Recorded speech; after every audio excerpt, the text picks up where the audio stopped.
In this video, I will guide you on how to change formation on Fantasy Premier League. First, launch open the Premier League app on your device. Make sure to log into your account.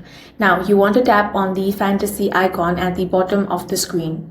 Go ahead and tap on this option. Now tap on Pick Team.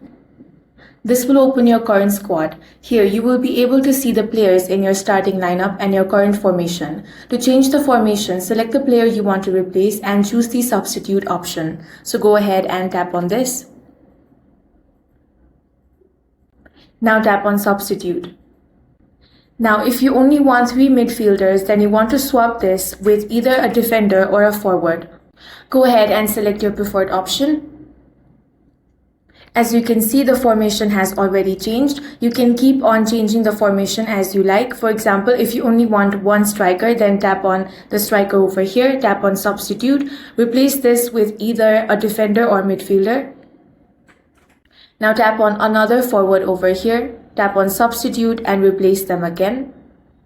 As you can see, the formation has been changed. Now tap on the confirm option. In this way, you can change the formation in Fantasy Premier League. If you found this video useful, make sure to hit the like button and subscribe for more videos like this.